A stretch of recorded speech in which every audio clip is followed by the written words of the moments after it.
You have a respectable career now, and it doesn't seem right for me to be the only one covering our living expenses.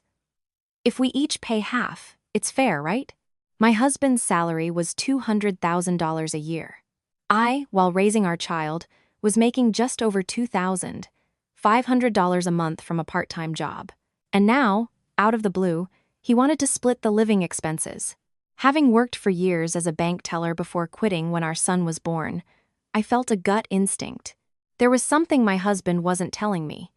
And that something might be connected to the cell phone notifications that had mysteriously stopped a few months ago. Faced with the smile he wore as he threw that suggestion at me, I didn't fight. I didn't cry or argue. I simply opened a drawer and took out a single sheet of paper, Domestic Financial Contribution Agreement. Okay, I said. Let's do 50 over 50. But read this first. For a split second, I saw a flicker of panic in my husband's eyes. It was the same flicker I had seen countless times dealing with customers at the bank teller window. In that moment, I was certain. I knew he was hiding something, and I knew why he was suddenly so concerned with fairness. A week later, when my in-laws and my unemployed sister-in-law arrived at our front door dragging their suitcases, I smiled. Even when my mother-in-law insisted that it was a daughter-in-law's duty to cook, demanding I prepare breakfast, I smiled. I just calmly read aloud Article 3 of our agreement. In the event of additional residents, the inviting party shall be responsible for the full cost of their food. The responsible party is John Miller. Then, I opened a food delivery app. The receipt was charged directly to my husband's account. He was the one who first brought up the word fairness, but they had yet to realize who the edge of that sword was really pointing at. My once beloved husband, John. It was a shame, but the time had come for him to take responsibility for the mess he had created by abandoning his family. I couldn't just stand by and let that blade be turned on us. Hi. My name is Sarah Thompson. It's the spring of 2025 now, and the reason I'm starting this story is because my life was completely turned upside down around this time last year, at the end of March 2024. Back then, while raising my son, I managed to get my accounting certification and was working at an accounting firm in a suburb of Chicago. It was a part-time job, about 30 hours a week. My monthly salary was around $2,500. My son was 5, so working full-time was just not feasible. My husband, John, was a sales director at a multinational pharmaceutical company with an annual salary of $200,000. We lived in a new, 1,500 square foot condo in a nice, clean, and bright suburb. Every morning, after dropping my son off at kindergarten, I would come home, sit in a corner of the living room, and go over our budget. It was a habit left over from my old job as a bank teller. I found comfort in organizing numbers. I meticulously logged everything in an Excel spreadsheet: credit card statements, utility bills, our son's tuition, grocery costs. That day was no different. With a cup of coffee beside me, I opened my laptop to sort through the previous month's spending. That's when I noticed something odd. I hadn't received a credit card notification from John's card in over a month. This was strange because John used his card frequently for work dinners, golf outings, and other expenses. But the alerts had just stopped. Did he change the settings? Just as that thought crossed my mind, John opened the front door. "Sarah? You home?" His voice was cheerful. No, it was too cheerful. Like someone who had rehearsed what they were about to say. "Yeah, I'm here." John walked into the living room and plopped down on the sofa. He loosened his tie and smiled. "You know, I hear modern couples do everything fairly these days." "What do you mean?" "Living expenses. It's the trend now for working couples to split everything 50 over 50. What do you think about us doing that?" I lowered my laptop screen and looked at him. He was still smiling, but his eyes weren't. "Why the sudden change?" "It's not sudden. I've been thinking about it. You're working too, and it feels a bit unfair for me to be covering all the expenses." Unfair, the word stuck in my ear. His salary was $200,000. Mine was $2,500 a month. It was true that he had paid for most of our expenses until now, but I covered our son's education costs, groceries, and some of our dining out with my own card. And now he was calling it unfair? You want to do things fairly? Yep. 50-50. That's how modern couples work, right? John kept smiling, but I couldn't, because in that instant, a scene from a week ago flashed in my mind. I had gotten up late at night to go to the bathroom and saw him sitting on the sofa in the dark, looking at his phone. Only the screen's glow illuminated his face. I had walked past, but then I heard the sound of him tapping something on the screen, several times, quickly. A few days later, the card notifications stopped. He turned off the alerts. The thought solidified into a certainty, and a chill ran down my spine. But I didn't cry. I didn't argue. I just smiled. Okay. Let's do 50,050. A look of relief washed over John's face. Far too quickly. Great. I knew you'd understand. I got up and went to my home office. John picked up the TV remote, probably thinking the conversation was over. But I opened a desk drawer and pulled out a sheet of paper I had prepared a few days ago. At the top, in bold letters, it read, Domestic Financial Contribution Agreement. During my time as a bank teller, I had handled all sorts of financial documents. Loan contracts, insurance policies, credit card terms, and conditions. I learned one thing. You can lie with words, but you can't lie with documents. I returned to the living room and placed the paper on the coffee table. Read this first. John tore his eyes away from the TV and took the paper. His expression hardened. What is this?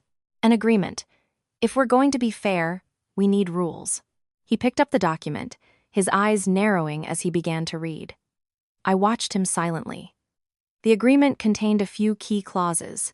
Shared living expenses shall be borne 50% by the husband and 50% by the wife. In the event of additional residence, the inviting party shall be responsible for the full cost of their food and utilities. Requests for domestic labor, for example, cooking, may be substituted with meal delivery, with the cost to be borne by the party making the request. This agreement becomes effective upon the signature of both parties and cannot be unilaterally terminated. John put the paper down. The smile was gone from his face. Why do you have to take it this far? If we're going to be fair, we have to be clear. You said so yourself, but we could just trust each other. Writing up a contract like this feels a little cold. I didn't interrupt him. I just listened as he continued. We're a married couple. Doing things this way feels so impersonal. So, you don't want to split things 50/50. No, I do, but then sign it. John fell silent. I took a pen and placed it on the table. For a long moment, he stared at the paper. Then, with a sigh, he picked up the pen. This doesn't have any real legal power, right? It's an agreement between us. He scribbled his name on the signature line. Quickly, carelessly. The movement of his hand was seared into my memory. Then, I signed my name next to his. Slowly, deliberately. Once I was done, John stood up. So, we're good now? I'm going to take a shower. Go ahead. As he walked into the bedroom, I put the agreement into an envelope. Then, I took out my phone and took pictures of it, several shots, close-ups, and a separate one of just the signatures. That night, I couldn't sleep. Lying next to John snoring, I stared at the ceiling and thought, why did he suddenly bring up splitting the bills? Turning off the card alerts, his overly cheerful voice, the flicker of panic when he saw the agreement. It was all connected. He was hiding something, and he was trying to cover it up with the word fairness. I pulled the covers up and whispered to myself, fairness requires proof, John. The moment the words left my lips, I knew. I knew what war I was about to fight. The next day, John went to work as usual. I dropped our son at kindergarten and went to my office. Everything seemed normal, but inside my bag was an envelope containing the Domestic Financial Contribution Agreement, and that envelope was about to become the sword I would wield. The following night, I deliberately took the agreement out and sat at the dining table. It was around the time John got home from work and was finishing his shower. Why are you looking at that again? He asked, drying his hair with a towel, a note of irritation in his voice.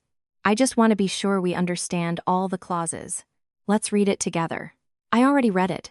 Did you read it properly? He sighed and reluctantly sat down across from me.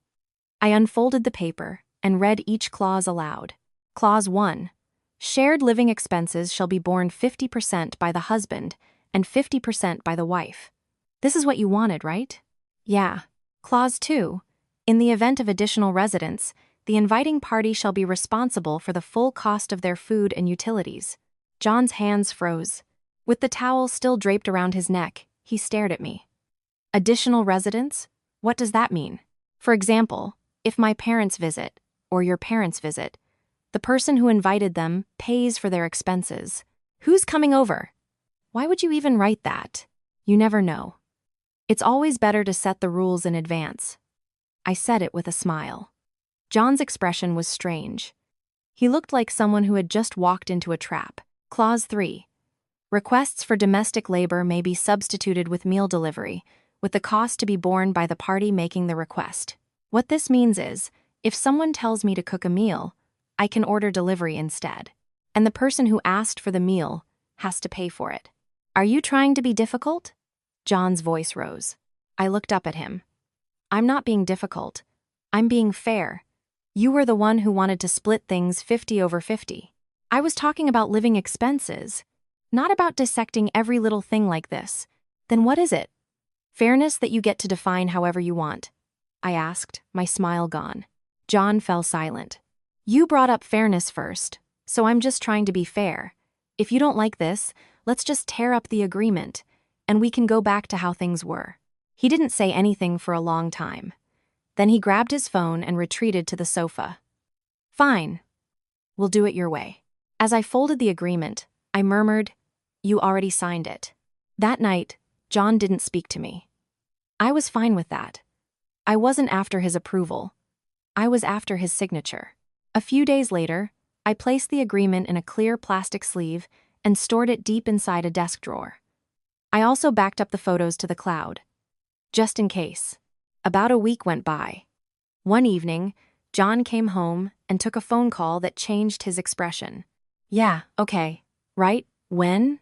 This week? Great. Sounds good. After hanging up, he looked at me and smiled. But the smile was strained. Sarah, can we talk for a minute? What's up? My parents and my sister, Jessica, are going to come stay with us for a little while. I stopped washing the dishes. Slowly, I turned to look at him. When? This Saturday. They'll just be here for a bit. A month? Maybe shorter. A month? Yeah. Dad's getting the house renovated, so they don't have anywhere else to stay. I leaned against the sink and stared at him. He was still smiling. So, I'm telling you in advance. That's okay. Right?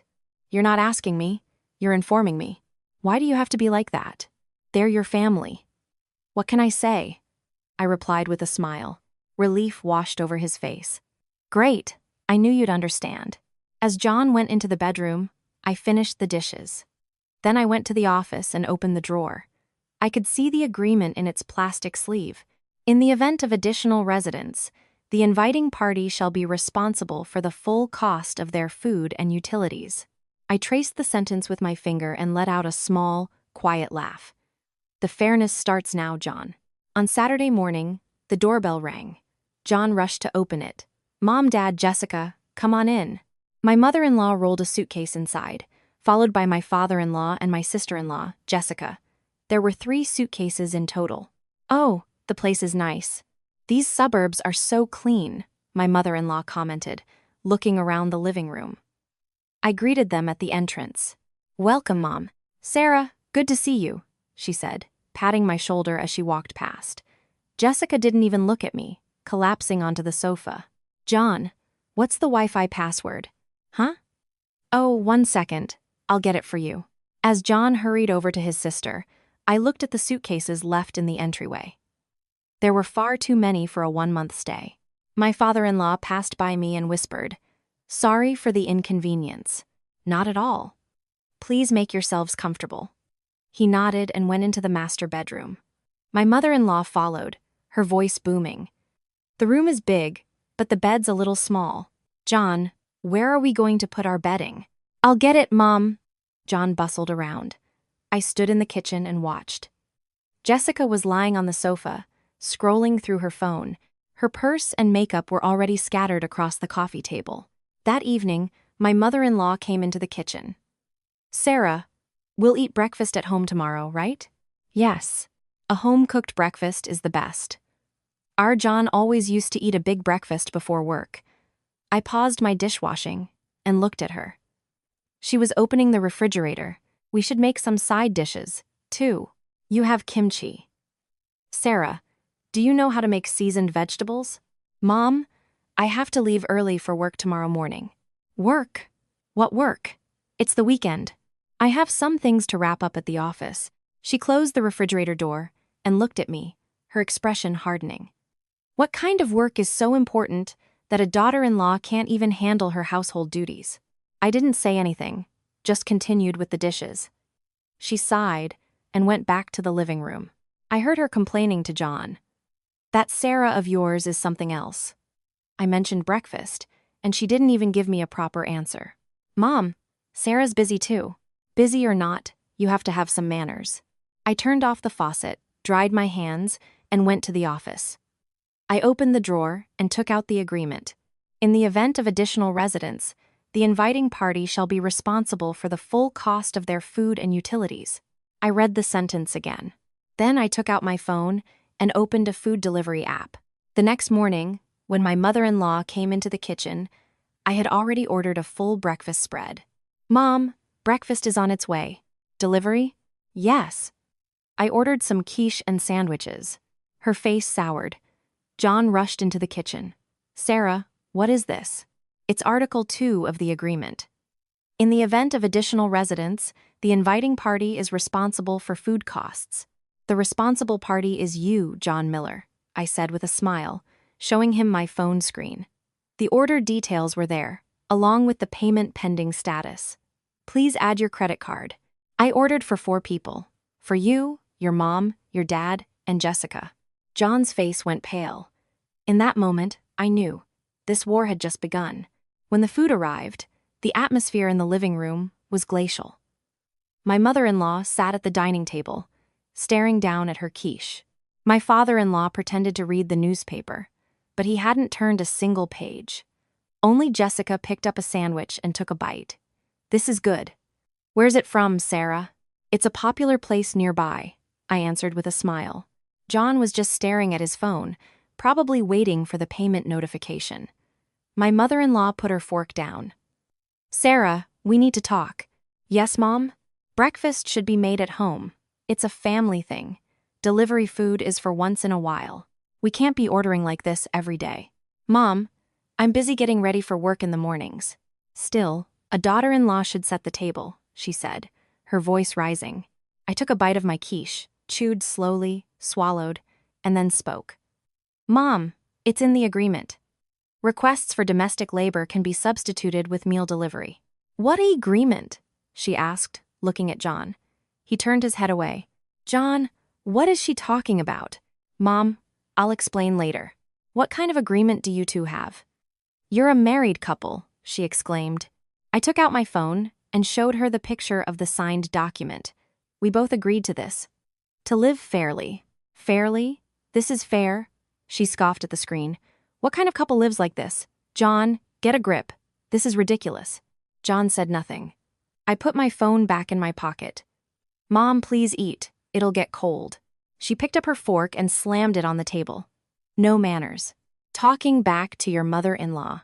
I stopped smiling and just looked at her. "I'm not talking back. I'm explaining. We live by a set of rules." "Rules?" "A daughter-in-law cooking is the rule." "What kind of rule is this?" She stood up.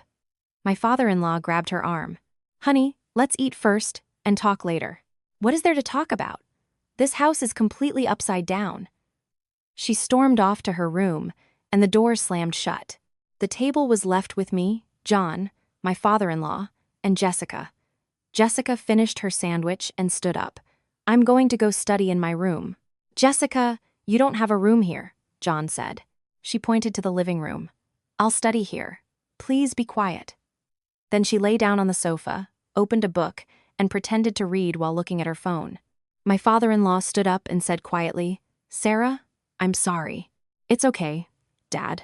He went to his room, leaving just John and me. Sarah, don't you think you're going a little too far? John said in a low voice. What do you mean? You're upsetting my mother. I'm just following the agreement. But they're family. Do you really have to be this rigid? I cleared the dishes and said, it's because they're family that we need rules.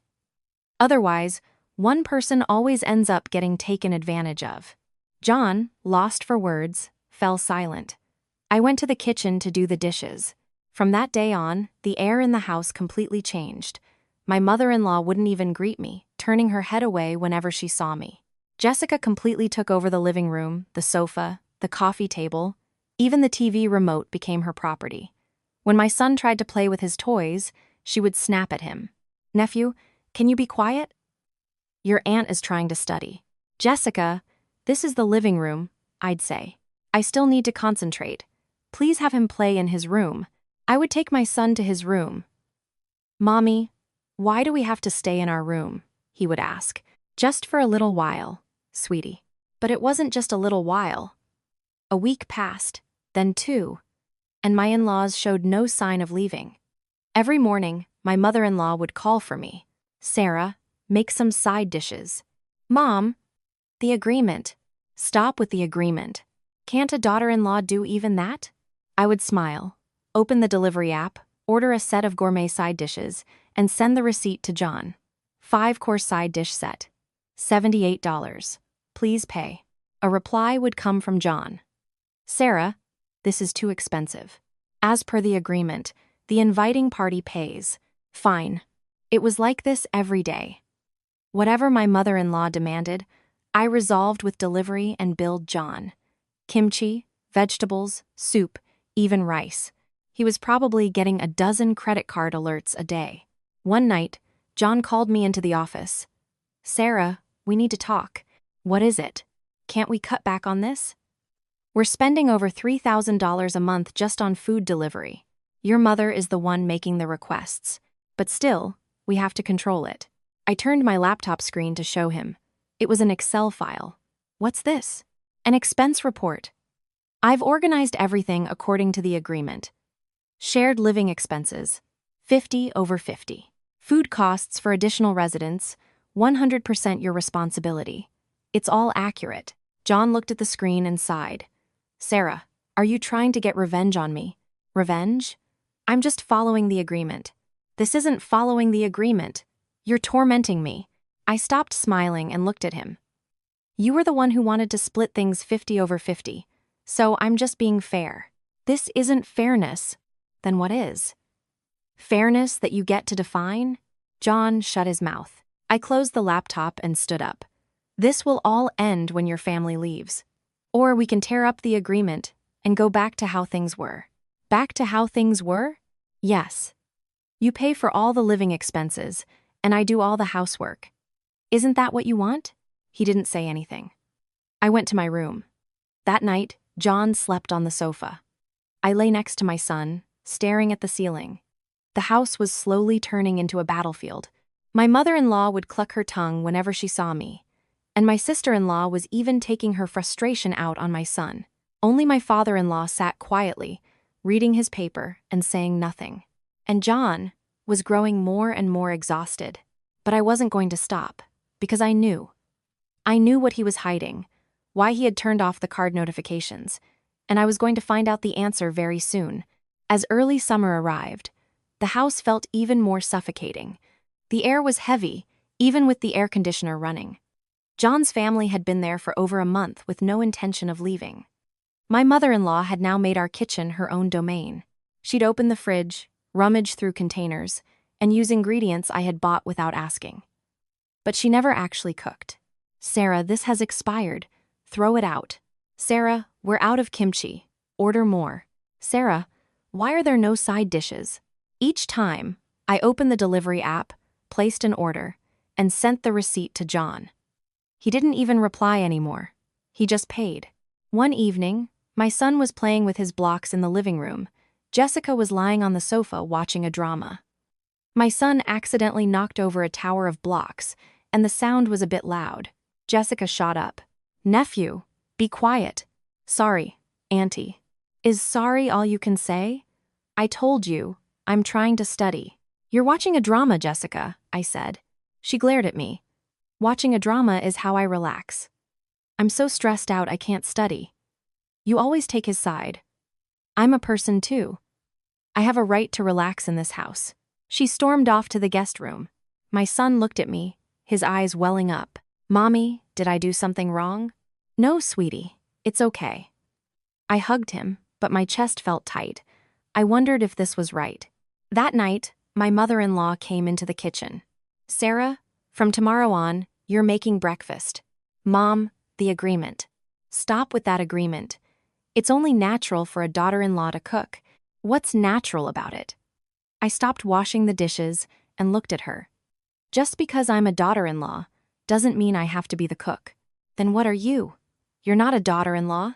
I'm a daughter-in-law, not a maid. Her face turned red. A maid? Are you calling me a... That's not what I meant. John! John! She shrieked. John came out of the bedroom. What is it, Mom? Look at your wife. She's treating her mother-in-law like a maid. Sarah, what did you say to my mother? John looked at me. I dried my hands with a towel. I said I'm a daughter-in-law, not a maid. That's the same thing, my mother-in-law yelled. John sighed.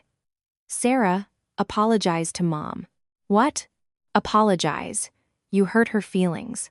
I looked at him. He was serious. What did I do wrong? It's your tone. You can't speak to my mother like that.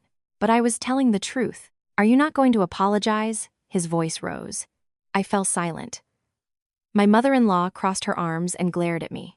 If you don't apologize, I'm going back to my sister's house tomorrow. Mom, are you going to take your wife's side too, John? Mom, you're wrong. John looked at me, his eyes pleading.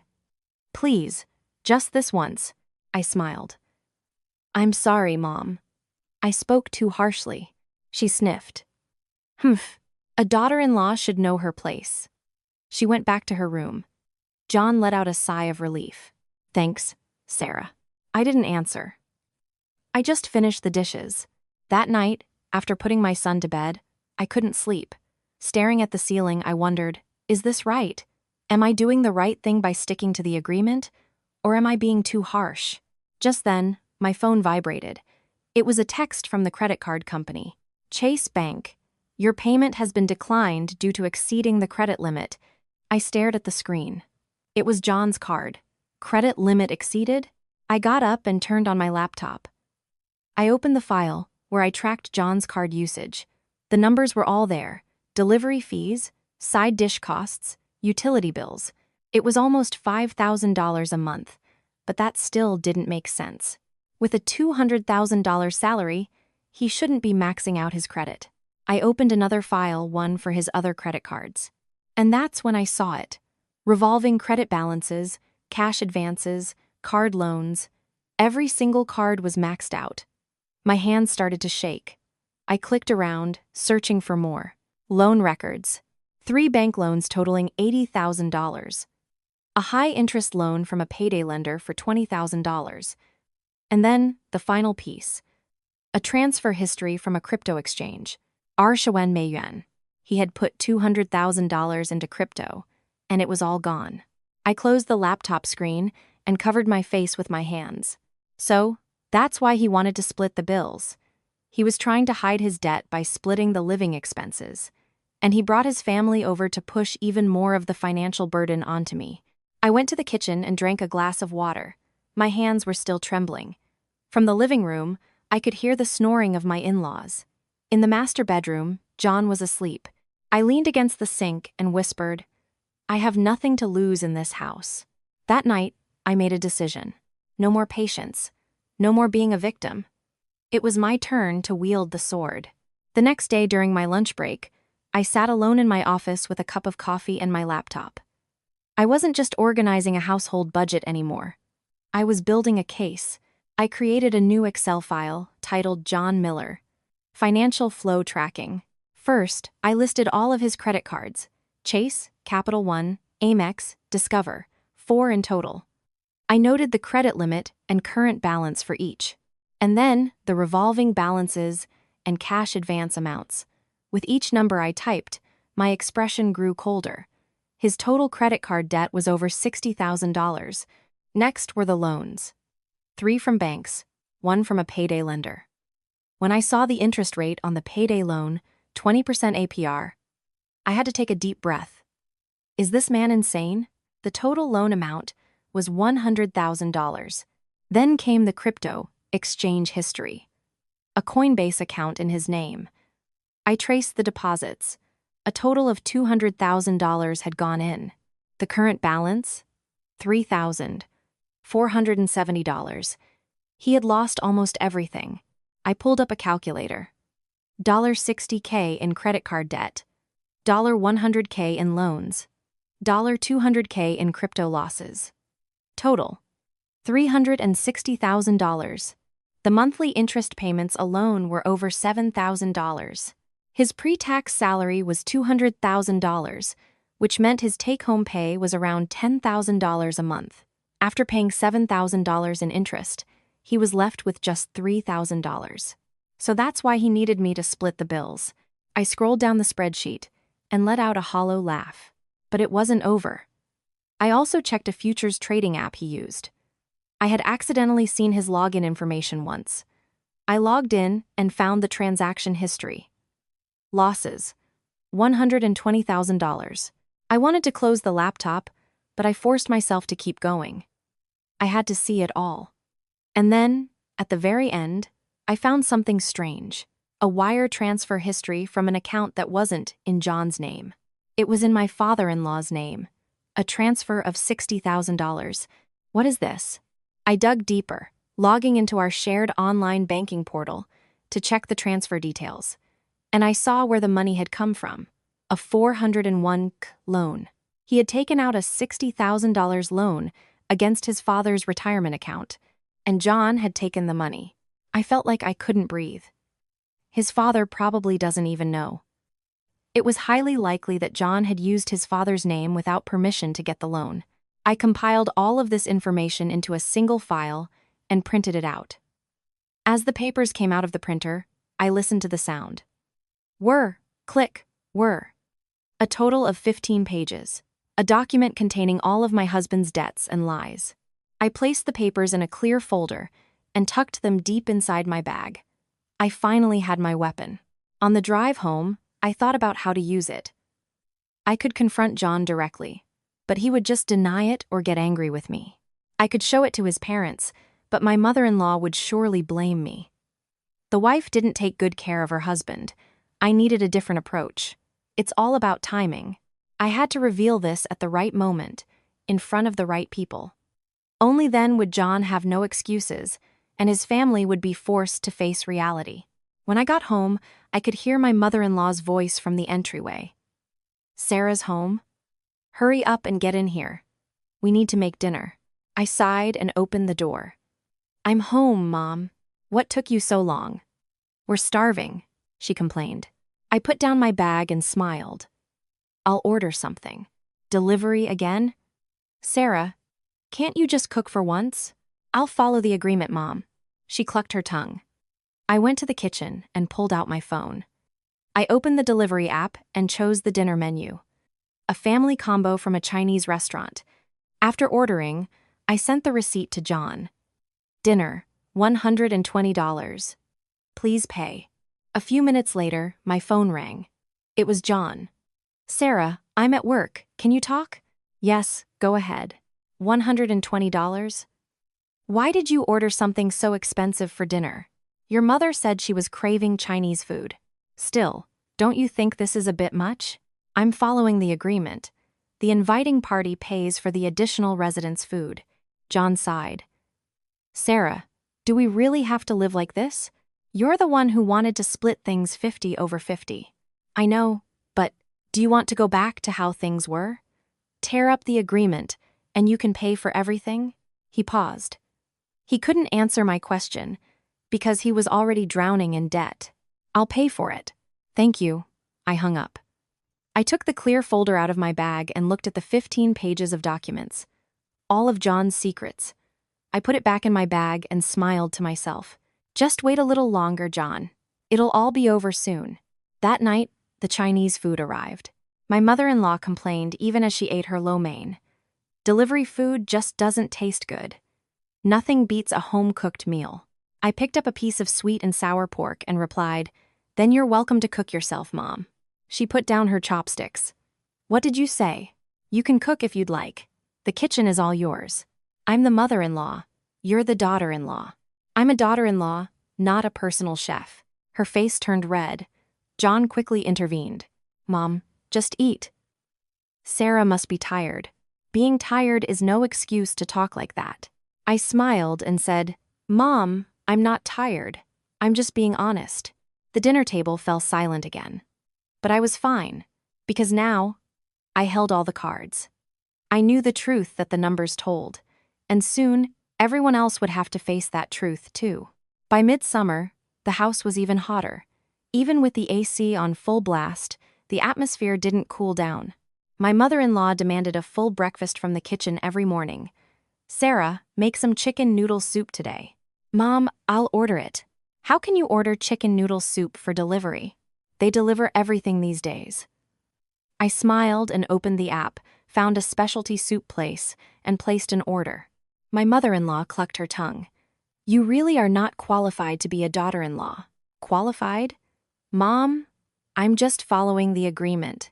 "Stop with that agreement. If you want to get rid of the agreement, you can leave." My words made her freeze. John quickly stepped in. "Sarah, don't you think that's too harsh?" "What is?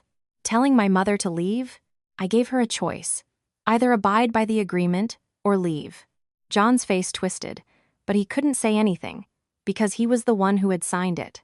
From that day on, I documented everything with a receipt: breakfast, lunch, dinner, snacks, even coffee. Anything my mother-in-law requested, I ordered for delivery and sent the bill to John. Breakfast for 4, $52. Dinner side dish set, $89. Snack and fruit basket, $65. We were spending $200 a day. That's $6,000 a month. The calls from John started. "Sarah, I really can't take this anymore." "What's wrong?" "We're spending over $6,000 a month on delivery. I've maxed out all my cards." "Then tell your mother, it's time to go home." "It's not that easy. You invited them. You need to be the one to ask them to leave." He was speechless. I hung up and opened the delivery app again. That evening, as soon as John got home, he called me into the office. "Sarah, we need to talk." "Seriously, what is it?" "This can't go on. I can't use my cards anymore. Do you want to terminate the agreement?" "That's not it." "Then what?" After a long silence, he said quietly, "I'll ask my parents to leave." I looked at him. His face was gaunt. "When?" "Within the week. Can you promise me that?" "Yes." I nodded. "Okay. I'll wait until then." But I knew. Getting his parents to leave was just the beginning. The real problem was something else entirely. 2 days later, John cautiously approached his mother. "Mom, I heard the renovations on your house are done." "Oh, are they? I think it's time for you to go back." Her face hardened. "Are you kicking us out?" "It's not about kicking you out. The house is ready. Your wife put you up to this, didn't she?" "Mom, that's not." "Sarah, you did this, didn't you?" My mother-in-law turned to me. I answered while doing the dishes. "I didn't say a word, Mom." "Liar. You've been trying to get rid of us from the start." "Mom, the agreement is making things difficult for both of us." She scoffed. The agreement? The agreement. This is what happens when a couple lives with something like that. Without it, one person ends up being taken advantage of. Taken advantage of. "How have you been taken advantage of?"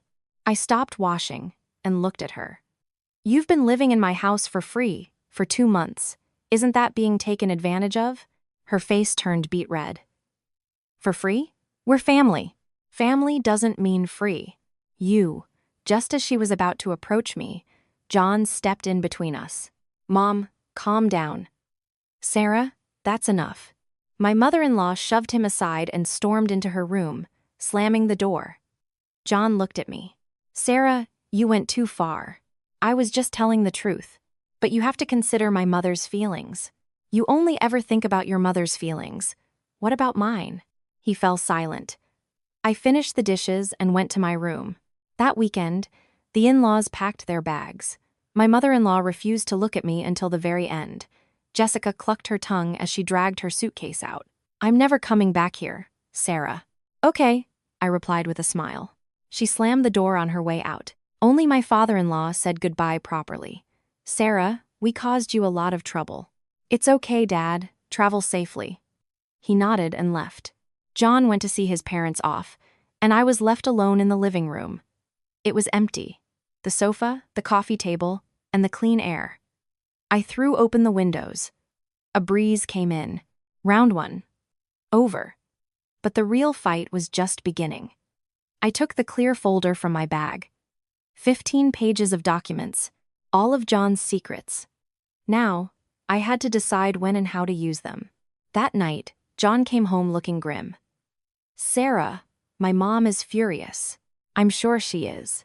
Can't you just call and apologize?" "What did I do wrong?" "But she's family." I looked at him. "Does being family mean it's okay to lie?" "What? You're in debt, aren't you?" His face went stiff. "What are you talking about?" "Credit card debt, loans, crypto losses.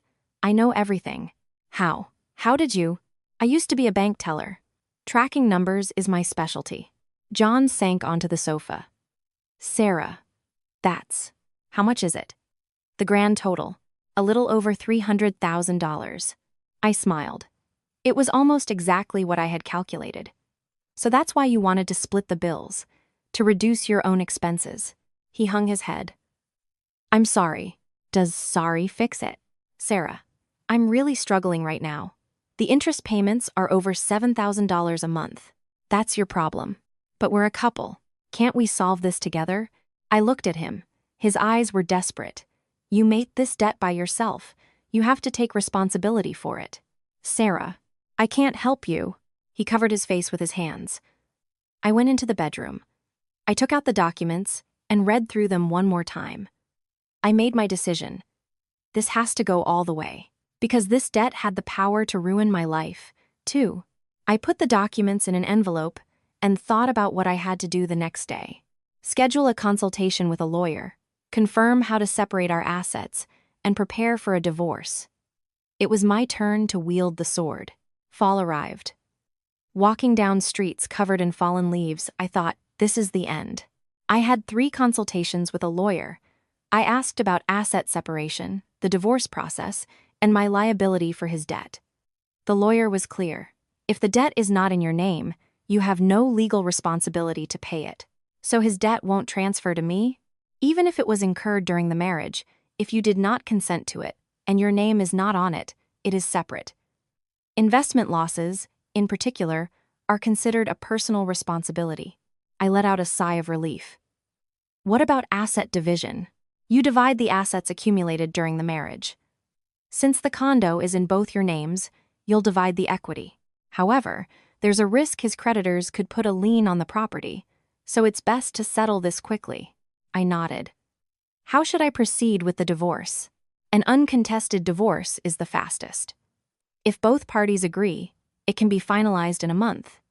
If he doesn't agree, you'll have to file for a contested divorce, which takes much longer. But given the amount of evidence you have, you're in a very strong position. I took the envelope of documents from my bag. Like this? The lawyer glanced through the papers and nodded. This is perfect. With this, you would have an overwhelming advantage, even in court. I put the documents away and ended the consultation. The preparations were complete. Only the final step remained. That evening, John called. "Sarah, let's have dinner this weekend at that family restaurant downtown. My parents will be there too." "Why?" "It's good for the family to get together.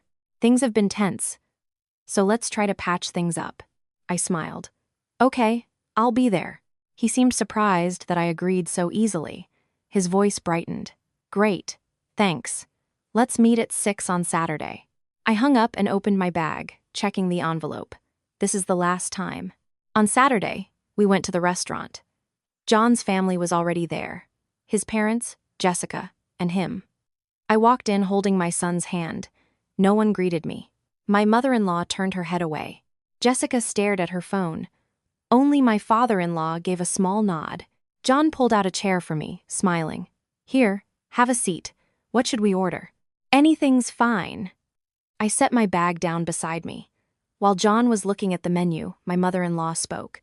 Sarah, have you had some time to think? About what, Mom? About your attitude. Don't you think you need to learn some manners as a daughter-in-law? I smiled and took a sip of water. I believe I've been very polite. Polite? Telling your mother-in-law to leave is polite? I gave you a choice. Abide by the agreement or leave. Her face flushed. John quickly intervened. Mom, we came here to talk things out nicely today. Nicely? Do you think she's capable of being nice? I opened my bag and took out the envelope of documents. Mom, would you like to see this? What's that?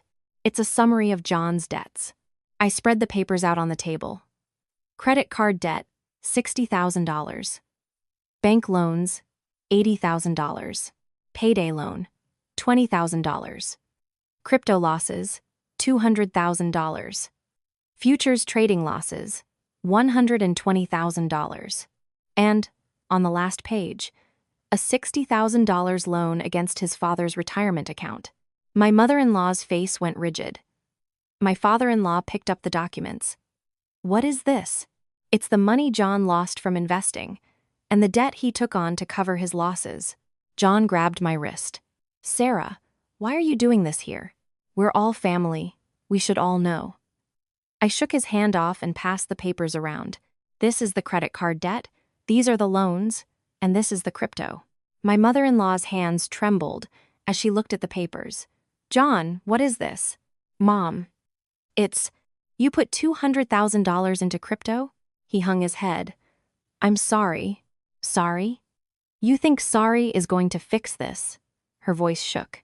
My father-in-law looked at the last page. Why is my name on here? He took out a loan against your 401k, Dad. What?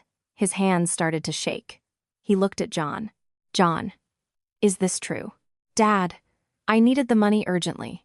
My retirement savings. My life savings. My father-in-law's voice grew louder. People at other tables started to stare. My mother-in-law raised her hand and slapped John across the face. The sound echoed in the restaurant. You fool! Are you crazy? You even touched your parents' money? John held his cheek and bowed his head. Jessica looked at the papers. John, is this real? Yes, and Annette. So, are we ruined? He couldn't answer. I gathered the documents and said, Mom, Dad, I am not responsible for this debt. My name isn't on it, and I never agreed to it. My mother-in-law looked at me. So what? You're just going to walk away? Yes, I'm going to protect what's mine. You wicked woman! She screamed. Everyone was staring at us now. I spoke calmly. The wicked one is your son, the one who lied to his family and stole his parents' money. That's not me. My father-in-law looked at John. John, what are you going to do? Dad, I'll pay it back. With what? You said the interest alone is $7,000 a month. John was silent. I slung my bag over my shoulder and stood up. I'm leaving now. I have my son with me. Sarah. John grabbed my arm. I pulled it away. Let go of me. Please. Let's not get a divorce. I've already hired a lawyer. I'm filing for mediation next week. Activator. Sarah, please. I looked at him. He was crying, but my heart didn't waver. You were the one who wanted to split everything 50/50, right? Go ahead and split your debt. Oh, wait. My half is 0. It's all yours. I took my son's hand and walked out of the restaurant. Behind me, I could hear my mother-in-law screaming, John, what have you done? But I didn't look back. In the car on the way home, my son asked, Mommy, what's going to happen to us? It's okay, sweetie. Mommy will protect you. I stroked his hair and looked out the window. The leaves were falling. And I was letting something fall away, too. A marriage built on lies. A relationship that was never fair. I could finally see the end. In April of 2025, we were in a mediation room at the family court. Spring sunlight streamed through the window, but the air inside was cold. I sat with a file on my lap, waiting for the mediator. My lawyer was beside me. Across from us sat John. He was alone. His family didn't come. He looked haggard, with dark circles under his eyes and a wrinkled shirt. The mediator entered. Today, we will be mediating the division of assets and child custody. Let's begin with asset division. My lawyer presented a document. The condo is jointly owned. However, the plaintiff requests an adjustment of the equity split to ensure that the defendant's personal debts do not impact the marital property. John's lawyer spoke. The defendant agrees to the division of assets, but insists on a 50-over-50 split. My lawyer opened our file. During the marriage, the defendant incurred personal debts of over $360,000 through high-risk investments. The plaintiff was not involved in, nor did she consent to, these activities. Therefore, the debt is the sole responsibility of the defendant, and this must be considered in the asset division. The mediator reviewed the documents. The defendant's debt is substantial. The plaintiff has no liability for this. The plaintiff has no debt in her name, nor did she co-sign for any loans, my lawyer added. Understood. Then, regarding the division ratio, my lawyer stated our position. The plaintiff proposes a 70-over-30 split.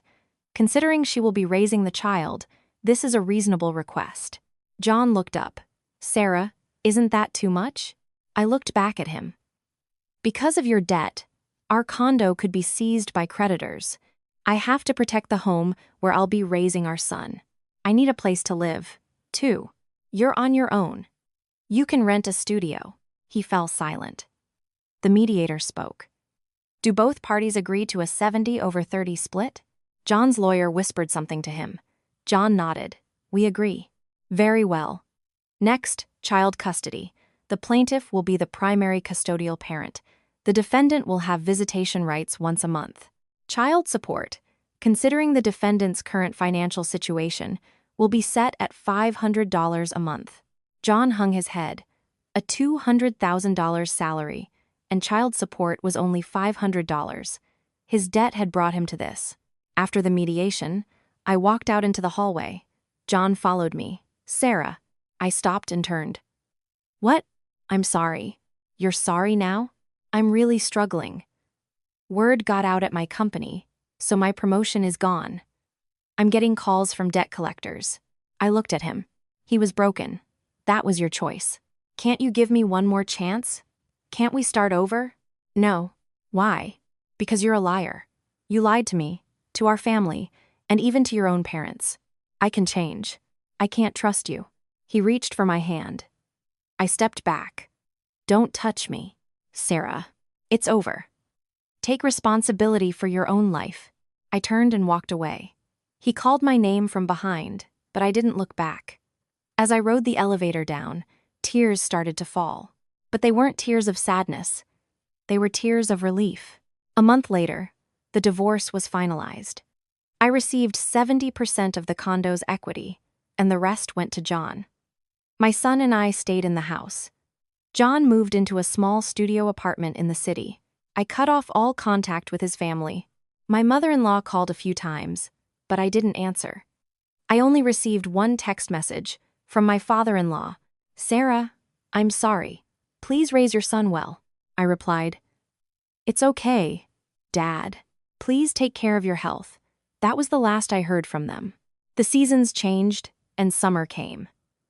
My son started elementary school, and I was promoted to a full-time position at the accounting firm. One evening, as my son and I were having dinner, he asked, Mommy, when is Daddy coming home? Daddy isn't coming home anymore, sweetie. Why?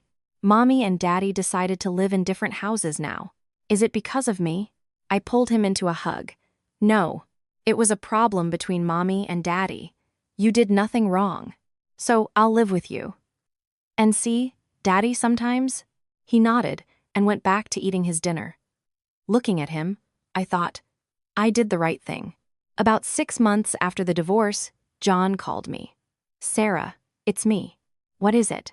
I don't think I can make the child support payment this month. Why not? I quit my job. I couldn't handle the debt anymore. I sighed. Okay, just pay it when you can. I'm sorry. It's okay. After hanging up, I looked out the window. John was still being chased by his debts, but that was no longer my problem. I opened a new ledger, a bank account solely in my name, credit cards in my name. As I wrote down the numbers, I smiled to myself. Fairness requires proof. The moment the words came to mind, I knew I hadn't won anything. I had simply protected what was mine, and that was more than enough. I sat down next to my son and turned to a new, clean page.